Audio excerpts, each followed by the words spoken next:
I'm really excited about the topic that we're going to talk about today. Right now, here, especially at Delaware State University, from our administration, there has been a big push, right, for students that are in undergraduate to do more outside the classroom in the sense of research and working with our faculty members. And some of you guys have taken on that opportunity and have grown and see the benefits of participating in undergraduate research.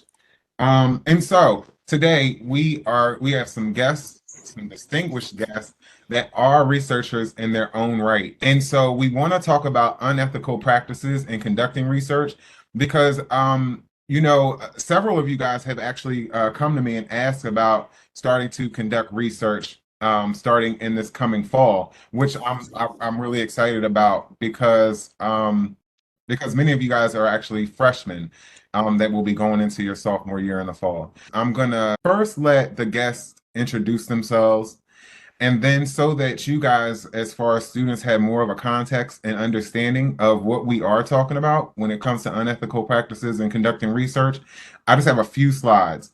And then after those few slides, we're gonna just go right into it as far as asking questions. I will definitely make sure that I look for any questions that you have in the chat, and or you can always raise your hand in the moment to get your questions answered. And so we'll start out with Dr. Yolanda Williams Bay. If you could just say I just said your name, but your current position, the institution in which you are employed, and your research topics and or focus of interest. Yes. Well, good morning. As Dr. Matter already mentioned, I am not at Delaware State University. Very familiar with the campus, collaborate with a lot of people down there. But my name is Yolanda Williams Bay, and I'm a assistant professor of biology at Cheney University. My primary interests are microbiology and immunology, and more specifically, we're mostly a primary teaching institution. So what I'm focusing on is trying to find tools and techniques to teach undergraduates immunology. Immunology typically is more of an upper level study, so I'm trying to find practical ways to do it. And like Dr. Matter already mentioned, I also think it's important while we don't focus on research is that our students need that skill to be able to be successful once they leave the institution and they start to do research at other places. Most definitely. It's definitely a leg up when competing for those opportunities. Next, Dr. Kimberly Milligan. Hi, everyone. My name is Dr. Kimberly Milligan, Associate Professor here at Delaware State University in the Department of Chemistry. My research interests are around water quality, also around hemp. We don't know really much about the cannabis plant, and it gets a bad rap. So I'm all about using or researching the benefits of hemp in medicine and even in water quality. I'm also, as well as Dr. Williams, interested in education and bringing students experiential learning experiences in the classroom. Thank you. Yep. And last but not least, Dr. Kenred Jefferson Moore, back to reprise her role. Thank you for welcoming me this morning. My name is Kenred Jefferson Moore, and I'm professor and chair at North Carolina A&T within the Department of Agribusiness, Applied Economics, and Agriscience Education. And I have been working with students in research my entire career. I started with a pre-college program. We have the research apprenticeship program here at North Carolina A&T for rising juniors and seniors in high school.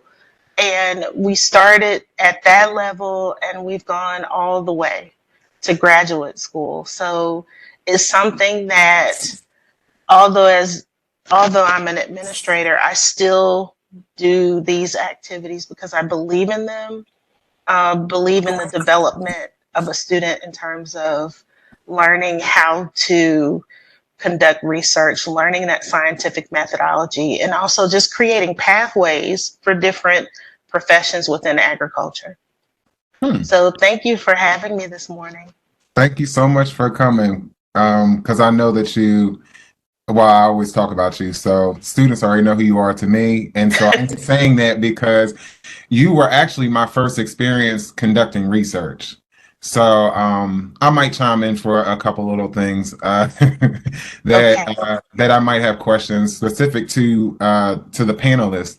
And so so what are research ethics? And so ethics are a set of rules which can be broadly written and unwritten. They govern human's behavioral expectations and that as well as that of others. Now, research ethics refers to the values and the norms an institution has put in place to help regulate scientific activities. It is a collection of scientific morals in the line of duty. This guideline specifies the traits or behaviors that are recognized by the research community based on the general ethics of science and society at large. So, pretty much, well, it's self-explanatory, but it also puts you in the mindset in the context of being able to say that research is being conducted safely. Why is research ethics important? Ethics aims to guide researchers to conduct their studies and report their findings without deception or intent to directly or indirectly cause harm to their subjects or any member of society, as the case may be. Also, research ethics establish the validity of a researcher's study or research. It establishes that the research is authentic and error-based free, and this will give the researcher credibility within the institution as well as in the public. Furthermore, research ethics also ensure that safety of the research or study subjects and the researcher. This is because it is a must that all researchers follow these guidelines. Another importance of research ethics is that it shows that your research publications are not plagiarized and your readers are not reading unverified data. This is achieved through the research manuscript. Your research findings must adhere to the set of guidelines. The last point to consider is that research ethics provide the researcher with a sense of responsibility. This makes it easy to find appropriate solutions in the case of any misconduct. So we're pretty much clear on the topic in which we're speaking of, right? And also, let me see. This was actually one of my general questions, and this is for each researcher. I know that when I first got to A&T and I started the process of trying to conduct research, I always hit a brick wall. And for me, I hit a brick wall because there was so much data. There was so much information to read that it was, coming from undergrad, you're really doing more of memorization versus when you are doing graduate work and you're conducting research, you really have to be able to critically think and you really have to be able to take on a lot of information because you're not the expert, right? So in doing that, my question is, how are you guys able to get past that wall? Did you think about it? Was it something that might have crippled you for a second? I know it did for me for a number of years.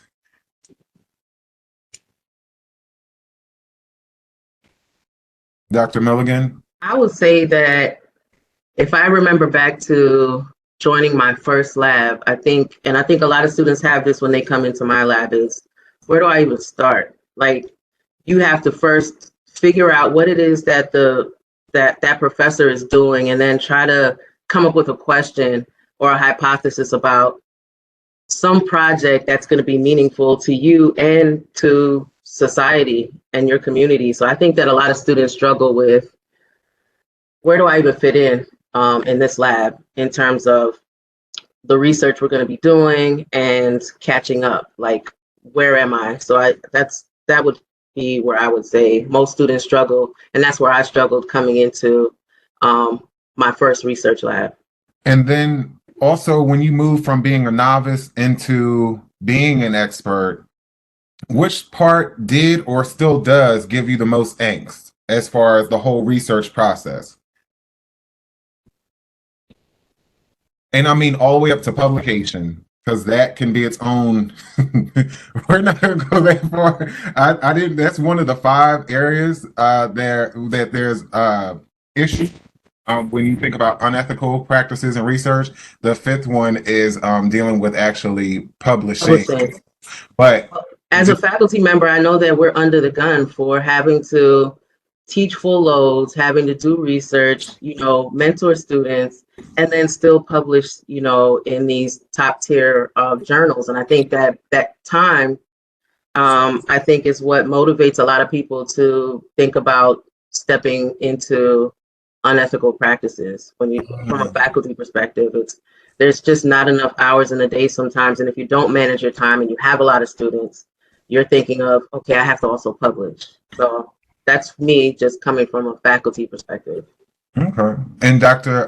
Jefferson Moore, when you think about, initially conducting research, starting off, what part of that whole research activity gave you angst, or maybe still does, to where you know that you got it, but you still don't want to deal with it? So I think with school in general, I had an anxiety cloud that used to hover over me because I wanted to do well. Thank you. Just the fear of failure was just a big part of school.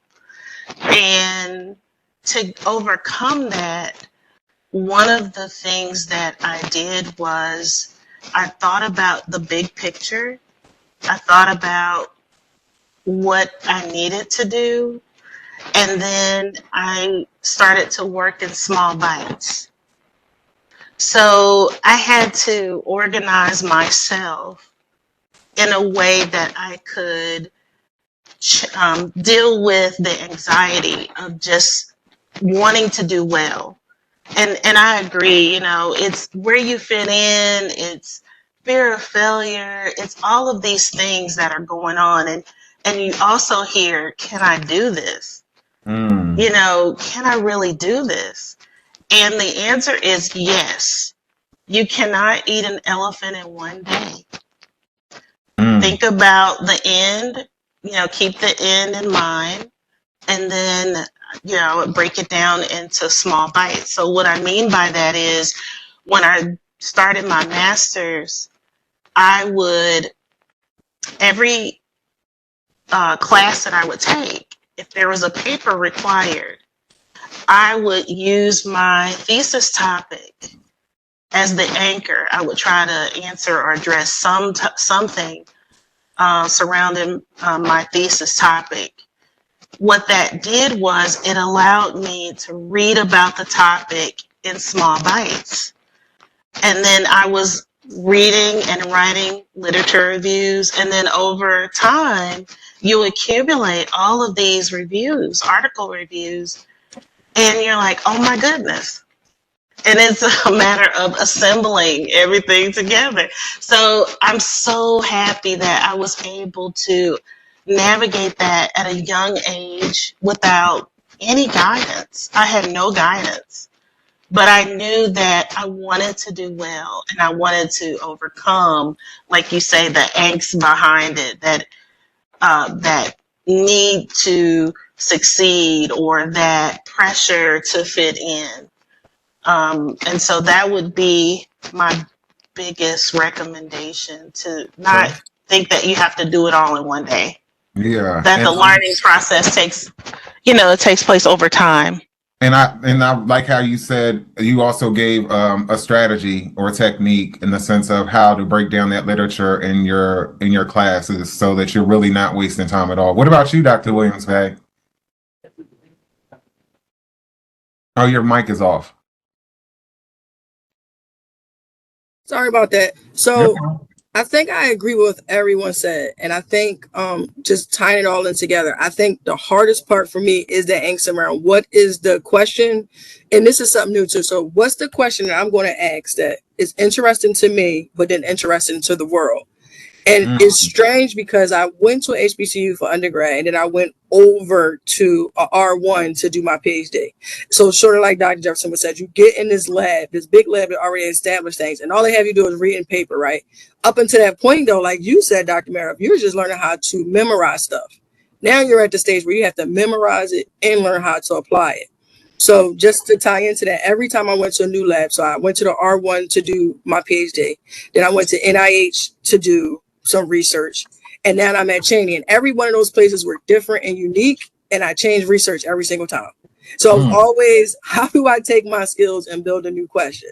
So when I was at the NIH, I had to walk into a lab and say, hey, I don't have any experience in molecular, but then I got to take everything I learned in my PhD and I got to apply it. Now I'm at Cheney, and most people will call me strange because I have no requirement to do research whatsoever. There's no one saying, if you don't publish, if you don't do this, then you're not going to get tenure. But because I understand the importance of relevance and to my students, I know, no, we have to read publications. I have to make, even though we don't have animal facility, I have to make this research work, right? So now I'm at a point now where I'm trying to say, all right, so can I do something in ag? Can I take these fish and teach my students about immunology? So it's always around me for the question of how do we start to remodel and engage, but also, and speaking of finding yourself in the lab, I realized that I have a passion for the creativity around it and the way we can move around and make things happen that may not be plausible in other places. That's so true. And that's honestly, I thought that's what Dr. Jefferson was going to say, that she liked the creative aspect of it. And so my other question is this, because we're now living in a world where there's misinformation that's actually believed. You have people that have never read an article, publication, all of a sudden they can and can't, they're interpreting what they want as far as their results. And so can research findings tainted by unethical practices ever be considered credible or valid? Why or why not? They cannot, because if you're not actually doing the research, then whatever it is that you're publishing or saying happened didn't happen, and you'll get called up. I mean, so one thing about research is it has to be reproducible. So whatever you're saying you did in the lab, someone else is going to try at some point. And if it's not working, you're going to be questioned about how you came to the conclusions you came to. So you might get away with it for a time, but you'll definitely get called out later on. And I think that in itself would be motivation to just not even do it. Most definitely. So, and I asked that question to set up the next question, which, because I'm more than sure we all agree on that. But what responsibility do researchers have to ensure their methodologies are ethically sound, especially when faced with pressure to produce results? And so we already talked about the gun that faculty can be under, and especially if you're at the 1890s and you have to be, outreach, research as well as teaching. So when we think about ethics, what are some things that a researcher can do centered around their methodologies? Or what responsibilities do researchers have to ensure their methodologies are ethically sound?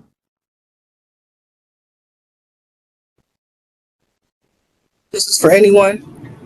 This is for anyone. So I guess our responsibilities, we have all the responsibility, right?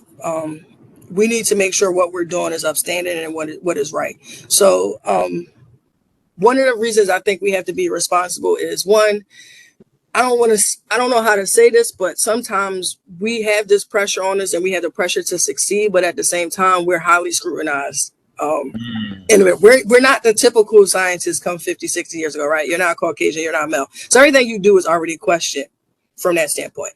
But then I think we have a further mandate to make sure that the information we're putting out is accurate. You think of something like the Tuskegee experiment and things like that have turned people away from science. I think we all bear that burden of having unethical results come out or unethical practices performed that we all have to deal with and kind of sort of try to reconcile so that science becomes trustworthy to some extent. And also, I think what this question is also hitting on is when we think about methodologies, it's almost like when you're researching, you're almost a lawyer as well, right? So when you're a lawyer, you're finding different laws, different cases that were won, not won, so that you can then build your case. And so it's almost the same thing with if you're going to have an article that's going to be reputable enough to be published. There's certain things that have to be set in place by the APA manual. When you are studying the various methodologies that can be utilized in active research. And so, those were some other things that I just wanted to hit on. Were there any other thoughts about I think that's a good point. You just reminded me of something. I was in my postdoc first two months or so. I had pulled an article and I was getting ready to base my postdoc research on that article, and then just so happened 30 days later, that group retracted the article. Had they not retracted that article and I went down that path, then we all like I said, I have to also carry the burden of whatever they said may or may not be true, right? Because sometimes people, it gets unethical where some of the research is accurate and then they want to tell a story, so then they start to be like, all right, I'm gonna go a little bit, this is a little bit shady, but I'm gonna keep going down that route. Absolutely. And I think one of the other people that we have to answer to in terms of our institution is that institutional review board, right? So that kind of helps us to, it kind of keeps, the institution in line in terms of what are ethical practices, and especially when it pertains to humans and animals. We have a responsibility to make sure that whatever the research is that we're doing it in care. Or we're at least adhering to the guidelines of the university or the institution. Okay. And that's funny because that was actually going to be one of my next questions, is talking about that institutional review board, IRB, and some of the students that are in undergraduate research right now, they definitely know what that IRB is and really how it can hold up your actual your whole research process. And so another question I had for each of you, of course, when you first start what is your process when you first start to work with an undergraduate research, or as a graduate, or taking on a graduate student? Yes, because everybody has a different form of how they teach, as well as nurture. That is extremely big in this process because a lot of students don't have the "I believe in myself" yet until they actually can see it and play out. So I guess we can start with you, Dr. Milligan, because I know you have a lot of grad students. What's the process that you take on when you're trying to teach research?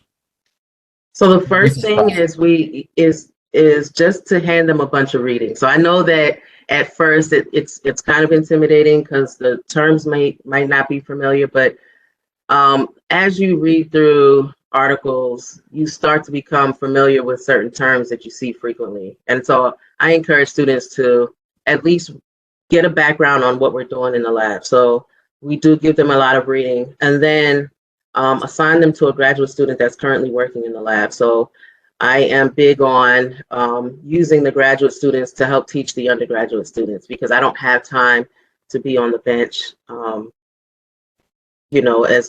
as much as, of course, I was in graduate school. So reading literature, scientific literature as it pertains to my research, and then, assigning them to a graduate student. Okay.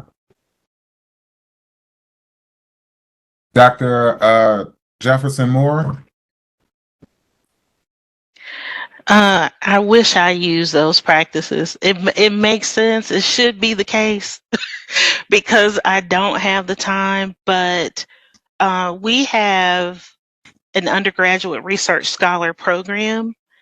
And so each mentor is assigned a mentee, and they actually get class credit for it. So I actually use that time to teach. And in addition to that, I created a manual because I realized that just understanding how all of these pieces fit together can be overwhelming. And so we first meet and we talk about the contents of that manual, and then I send them to training through, I think it's CITI training, CITI. I don't know how it's pronounced, but we call it CITI training. And that is, once you've gone through that training, you are then certified to conduct research through the institutional review board. So then you can submit applications to do the research and so on. But if we have an ongoing project, all we would need to do is include that student on the project and then they can have all the rights and privileges and access to the data that any of the PIs would. So it's kind of set up formally, although it's informal. It's an independent study type of relationship, and so the student gets credit for it. And it's also one-on-one mentoring and teaching. And we do, depending on the type of project, we will assign graduate students, but for the most part, it's a one-on-one thing. And I actually love it. I love that, where we can learn from each other. And it's a great, great experience. So if you all are interested in research, I definitely encourage you to look for internships that allow you to start that process, or even look on your campus for opportunities. I think it would be extremely rewarding and giving you insight to what the next step will look like. Okay. And Dr. Williams. So this semester, I got my first set of independent study students. So unfortunately, I don't have graduate students. So I had to take on the role of kind of sort of training them a little bit, right? And this is the first one. So a lot of what we're doing now is I did a lot of what the other speakers did. I have picked maybe 5 articles that we're going to go through this year. It's supposed to be an immunology course, so I have the responsibility of teaching them general immunology, but I'm like, listen, you guys are upper level. We're going to do something different. So I gave them some articles on fish immunity and some general articles on mRNA vaccines. And I said, so the deliverable at the end of this experiment is you guys are going to help me develop 3 questions that we can actually propose to build my research on and going forward, so we can actually use that as a teaching guide. And I think I took the same approach. As like, you guys been around for a while. You know a lot. You probably never applied it, but you know a lot. So you're going to help me out, and we're going to learn from each other. So we can both learn about potential pitfalls as we walk through this process. And at the same time, you get something tangible to take away as you move on to the next level when you graduate in May. So that has been my approach for this semester. And honestly, I think I've always enjoyed working with students, well, either group or one-on-one. And you are correct. There is a give and take as far as learning, because the way I might think, it might be totally different than somebody younger than me or even older than me that this is their first time conducting research, right? So there definitely is a good give and take. Dr. Milligan, did you finish your thoughts? I did. I also was kind of going back on. It also depends on the size of for me, the size of my department. We have 5 faculty members in our department, and you have like maybe, I know I teach independent studies, so you might have 20 or 30 students per semester looking for a research opportunity, even if it's not long term. And so it's sometimes having to do what you can with the resources you have. So it can be a dilemma when you have such a small department. Okay. Teacher or Tajay? Maybe it's Is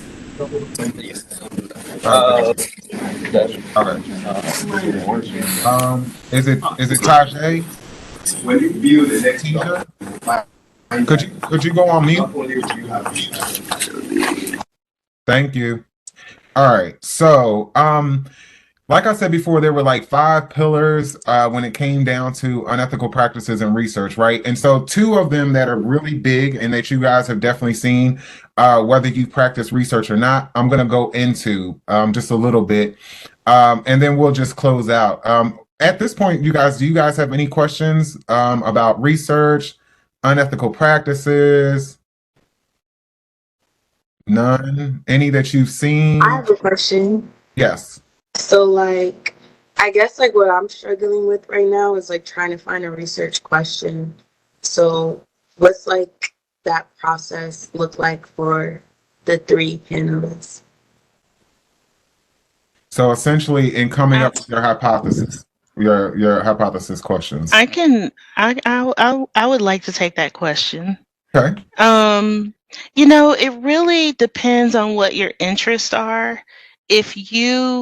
Whoever you're working with, if you're open, if they're open to you identifying a question on your own, then I would think about what interests me. Do I see any problems in the world? What's in the news?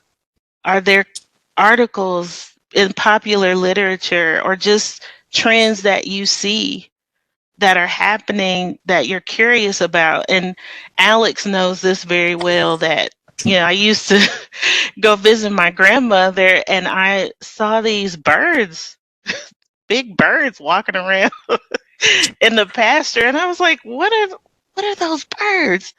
So I did a little research and I asked my mom. She knows the answer to everything. And she told me they were emu.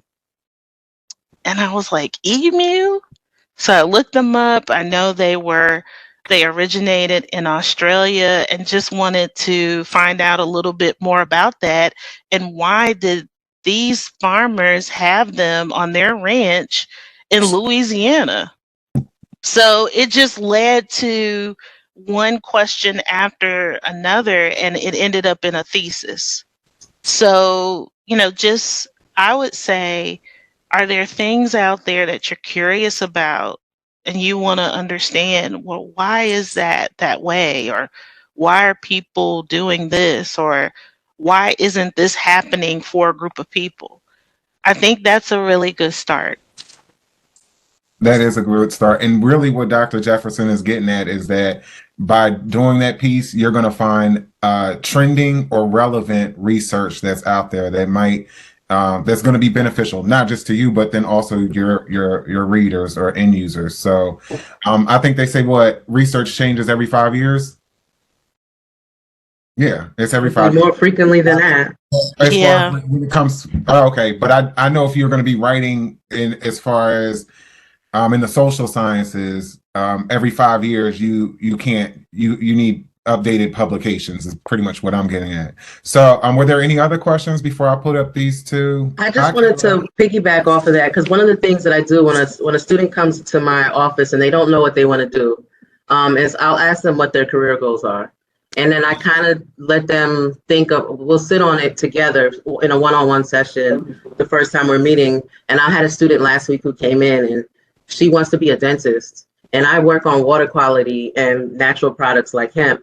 And so we were kind of thinking about, okay, in my mind, thinking about dentistry, and I was thinking about coatings, like things that we can possibly coat our teeth with to protect it from, damage from things that we eat and drink.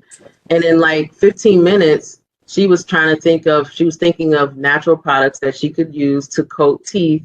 So I always try to, keep in mind what the student's long term is, because if they're committed to a project, if they find a project in a field that they want to go into, they might be more committed to the project and stay with it long term. And so that's one of the things. Kind of think about what it is that you want to study or do after graduation, and try to find a research project in that area or make one in that area. Because I really don't do anything having to do with dentistry. But if I have the time to sit down with a student, we can kind of think about what tools I have in my lab that can get you to your goals. And that's what we did. We came up with a project for coating teeth that has nothing to do with water quality or hemp necessarily, but so one-on-ones with your advisor is really helpful, and thinking about your career goals. That's it. And Caleb, you had a question? Hello, good morning. I was just wondering, how could one translate their skills in scientific writing to medical writing? Because I've been in a little bit in the lab getting Yeah, they're two totally different things. That's why there's a class called medical terminology, and yeah, the sign. I'm not just. I'm not. Yeah, I don't write medical, but that's definitely my stab at it. Panelists, because I can't see anybody right now. Your thoughts about medical terminology versus scientific writing? So when you say medical, are you speaking of medical in reference to actual clinical studies, pharmaceutical studies, or what is the focus, or what's the drive behind this question? clinical studies specifically. Okay. Yeah, I don't have. I just know that it is some relevance. I don't have much to say on that topic. But from me, from what I've seen throughout the years, as well as courses that are offered to you guys, I would surmise that that the medical terminology is in itself something totally different.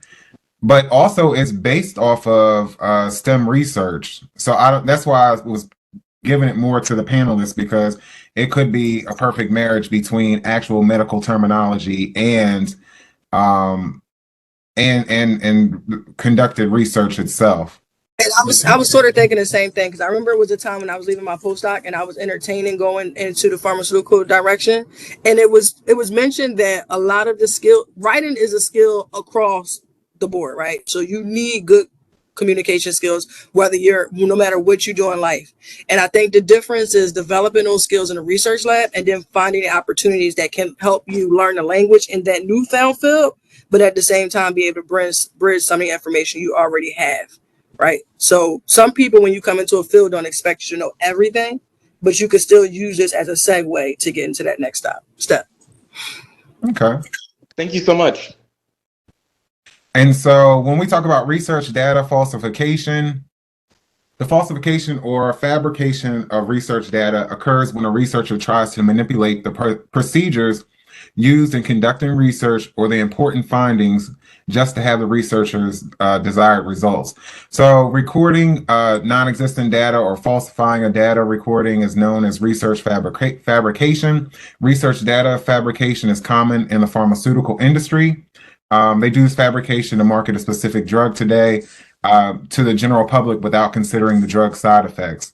And this act is unethical, and it is also a waste of the limited resources available for research. And then finally, this can result in revoking the physician's clinical license. And so this is pretty much just an example. And then the other another pillar as far as plagiarism, and we all know plagiarism is a huge offense in the research community. This is what Dr. Milligan was talking about earlier, not necessarily plagiarizing, but things that will be seen publicly and that can get you hemmed up in the future. So it is the practice of taking another person's research or work or even idea and calculate.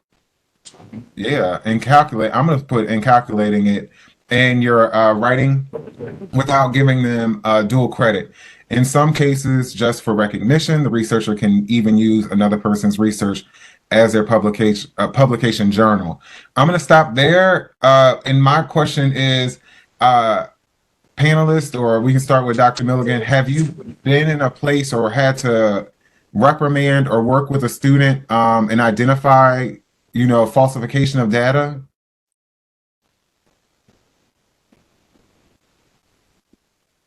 No, but I will say I will say that I think now, especially with AI, you're going to find that it's going to be a little bit more common.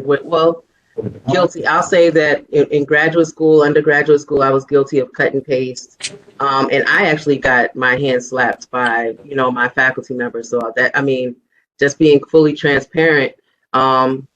And it was a learning lesson, and it was one that I appreciate because it was stopped at a level that it's embarrassing, but then you kind of like learn from that. You don't like the way it feels, and you move from it. I think that sometimes students get stuck in, I don't have time, I just don't have time, and I just don't have time. And sometimes it's just easy to cut and paste, and you just want to be mindful that that could really affect your career moving forward if you take those same practices with you throughout your graduate and postgraduate experiences. So I've never had to reprimand a student yet on that, but I'm just full transparency telling you that I was guilty of that as an undergraduate as well. So I'm glad that it was brought to the forefront, and we addressed it, and I was able to fix it. But I just felt overwhelmed with things to do, and it's easy to just go cut paste. And sometimes we don't even cut and paste and read what we're actually pasting, and that again can get you hemmed up. I got you. And Dr. Williams Bay? Yeah, I think some of the issues surrounding it has a lot. Like we're in a different phase right now, and I think sometimes just helping students understand like the whole science is building blocks. So we expect you to have to go to someone else with the information. If we knew everything, we wouldn't need science. So the issues I find about it, or found around it, is I see plagiarism, but it's in a sense like Dr. Miller said, it's more so copy and paste. You know, how can I get this done without considering it only takes a little bit more effort for you to be able to actually cite that work and it be 100% legit. And I think the issues around AI, while it was a wonderful tool, I do think trying to tease out what can be used and what can't be is going to be a challenge, because I am finding students now who actually I've been told that, oh, my professor told me to use this, so I'm asking them a question and they putting it in a bot and I'm like, okay, we can't do this. And I don't know how to get them to the point where it's like, we need you to think in order to solve these critical problems. Need them grades. Hello? I think that's Joy. Someone needs to mute. Okay. But yeah, I don't know if it's deliberate. They're deliberately being unethical. Like they are, but they're not. I'm not sure if they know which steps we can take just to make it kind of legit. Yeah, and I was gonna say, I'm in the same boat as Kim. I had my own druthers and run-ins, not a lot, just one time. I only need one time, so I gotta make that very, very clear. You only need that one time, but at the end of the day, I'm always willing to give students as many chances as well. No, after the first time when I did teach, I should say this, when I did used to adjunct marketing ag products, the first time is okay. But if it comes up again, then we have problems. We have huge problems, because then that means that you don't respect me, you don't respect yourself, you're not even trying to respect this learning process. And so, but there's definitely a lot to learn from that. And I've seen different individuals when you're going along different programs like graduate school, doctoral programs, where they've made really unethical decisions that they just like Dr. Milligan said, just in the moment, I just need to do something. So yeah. And I think you bring up a good point. And I think one of the challenges that we're having too is that I think students don't always trust the process. They don't trust that we're taking them through a journey, and I don't expect you to know the correct answer on day number one. And we're also in the phase where I always tell my student, it was like, I didn't have this much social media to compete with in terms of where I need to be versus where I am. So we integrate of like grade inflation and all this other stuff. It kind of jilts the process and the journey a little bit. It makes it a little tougher for us to figure out, where to put the lines at. well, and not only that, but I think that there's also an issue with microwave McDonald's drive-through research, so where it's like, why aren't we there yet? Why aren't we there yet? I'm tired of it. Like, I'll never do this again. So, but Dr. Jefferson, were you about to say something? Was that a no? No, I was looking for my mouse. Oh, the mic. Okay. I'm in agreement with everything that was stated. It's just, I'm one of those individuals that will tough it out with a student. No matter, you just have to really just go overboard with me for me not to continue to try to help you get it. You know what I mean? Mm-hmm. So, and that could be, I don't know if I am too kind, as they may say, but I just believe, as Dr. Williams Bay said, I just believe in the process, and I want them to believe in the process, and I'm willing to take the time to help them through that process. Okay. Cool. So my last question is, and it's for each of you, what would be your ultimate advice to the students that are here when it comes to, practicing research ethically, and of course the rewards that come from it? Because we really didn't talk about the rewards. Like if we talk about a journal that is actually published, and everybody in your field of study and peers across the globe can actually pick up your document and read it, that's got to be rewarding, and it's got to be almost like a LinkedIn. You know what I mean? It's almost like your calling card. So yeah, we'll start with Dr. Jefferson Moore, just about ultimate advice as well as the rewards of conducting good research. So, I mean, it's like you said, Alex, or Dr. Meredith, I'm sorry, that when you see your name on something and you think about all that literature review, all those articles you read, all the writing, all of the times with your professor, all of the times in the lab, depending on what your field of study is, it does your heart well, and it serves as momentum, right, to want to do it again and again and again. And so it's like an acting bug. Yes. Huh. Okay. What about when you might have taken long, deep pauses in conducting research? How do you get back to it? Because I do remember that feeling when I finished writing like dissertation, and my advisor kept on telling me that you're going to get depressed. And I was like, whatever. But I did honestly get depressed from not writing anymore and being in that process. But now for me, I've had issues with picking back up research because it's been some years. I think I can chime in on this one. Okay.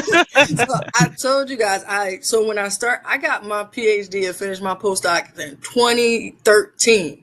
And as some of you on this call know, I was at the University of Delaware for about 8-9 years, having nothing to do with research. Just simply doing a lot of student programming, a lot of diversity work. And then I'm at a point now where I had to like mentally and physically force myself not only to take this job and take the leap of going back into what I've studied, but actually picking up the research, like I told you guys, even when it's not mandated on me. Right. So it is a challenge mentally, because I also remember that writing is no small feat. Writing is something that I understand now why a lot of people are ABD. It will break you literally, mentally, just staying focused. So picking it up, I just had to come back into this job, spend a year just remembering all the things that the panelists already talk about, like learning that it's a process, understanding you have to get back into the literature and figure out where you are.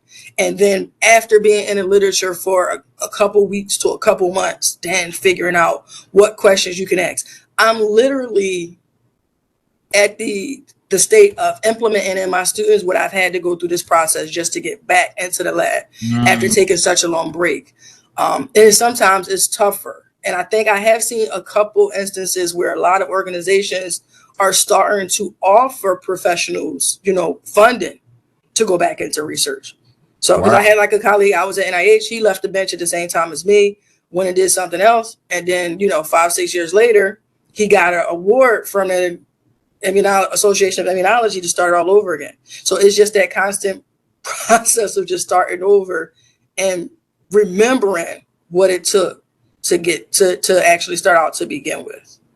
Okay. And can I also add, of course, that publications level the playing field. So many times we get put in the box of, you graduated from an HBCU, you graduated from a PWI. Let me tell you something. If you publish in a peer-reviewed journal article, right, that's something that they cannot take from you. You are out there forever, and your work has been verified by people who are not even necessarily in your category, right? PWIs, HBCUs. If you publish, and so this is my motivation for my students, coming out, that they have to publish at least one. It makes you see that, what I did wasn't just for me, it wasn't just for my school, but it must have been recognized nationally for it to have become published. And so I want students to know that it doesn't matter where you go to school. It doesn't matter, don't let people put you in a category. Once you are published, your name is out there forever, and it's not something anyone can ever take from you. So keep that in mind and let that be your motivation for publishing and working through those writing blocks that we all come in, we all are familiar with. Let it be your motivation that's something that no one can take from you.